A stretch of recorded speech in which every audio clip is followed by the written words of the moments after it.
Aku baru habis saja tonton filem Gayung, sebuah filem arahan Faizal Ishak. So filem Gayung ni mengisahkan tentang perjuangan Datuk Mio untuk macam mana dia gunakan ilmu silat dia tu merentasi zaman penjajahan, iaitu daripada zaman British sampailah ke zaman Jepun. So apa yang aku suka tentang filem Gayung ni, of course yang pertama, Beto Kushairi memang sangat-sangat star dalam filem ni. Dan lagi bila dibawa watak aksi tu, kadang-kadang aku confuse sama ada Beto ni memang gunakan double stuntman ataupun tidak, sebab rasa macam filem tu, babak aksi tu memang dia buat sendiri. So aku memang sangat-sangat kagum dengan Beto Kushairi.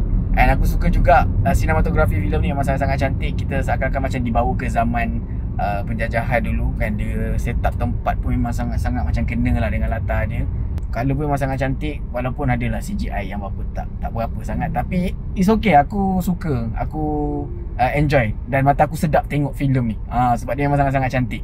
Aku suka juga jalan cerita ni sebab dia sangat-sangat tersusun. Kita dapat bawa macam mana perjuangan Datuk Mio ni, dia daripada Taipei Perak berhijrah ke Singapura untuk cari kerja dan sebagainya.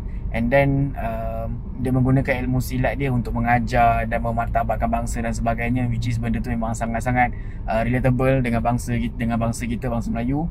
Aksi dalam cerita ni memang sangat-sangat tak relax, memang sangat-sangat dia macam slow build up tau.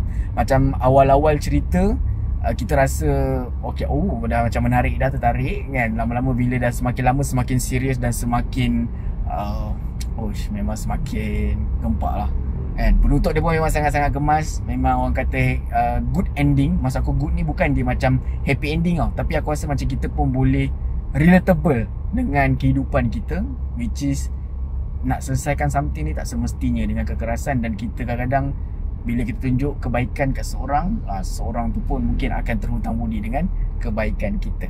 Moral, of course, bersepah dalam filem ni memang sangat-sangat kita macam, yelah, kita macam tak cerita Mak Kilau macam kita ada tu. Tapi sebenarnya nak dibandingkan Gayung dengan Mak Kilau ni, aku rasa Gayung dari segi penyampaian cerita tu dia okey lah. Sebab dia tak terlalu try hard sangat nak cakap pasal bangsa, nak cakap pasal agama, nak cakap pasal negara tu, tak terlalu try hard sangat. Which is aku suka dia punya skrip dia.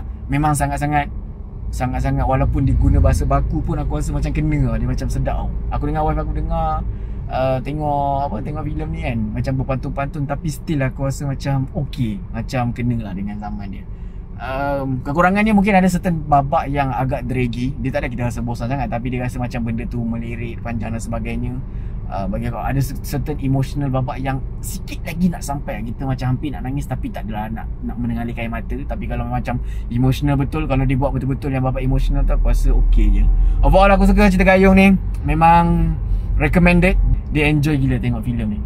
Kan dia antara filem sejarah terbaik juga selepas Mak Kilau. Aku harap sebab ending cerita ni sebenarnya kalau aku nak cerita dia spoiler tau, tapi dia macam aku mengingatkan aku cerita Avengers tau, type yang orang kata scene last bila Avengers kan. Tapi jangan risau, filem ni tak ada pun scene lepas kredit. Aku dengan wife aku tunggu tak ada apa-apa pun. So korang boleh je lepas habis kredit tu balik je kan. So overall memang cerita Gayung ni memang recommended, korang kena tengok kan. Aku pun pelik kenapa dia jatuh pada bulan Mei, sedangkan kalau aku rasa kalau ditayangkan bulan Ogos macam cerita Mak Kilau dulu tu, aku rasa okey dah, memang kenalah dengan semangat patriotisme itu. So jom kita support cerita Gayung kan. Lepas kita dah support Blood Brothers, jom kita support cerita Gayung. Memang mesej sangat berat dalam filem ni. So aku harap korang pergi support, tengok filem Gayung ramai-ramai. Memang recommended gila, memang best gila, memang enjoy kan. So rating untuk filem Gayung ini aku bagi sebanyak 4.5/5 bintang.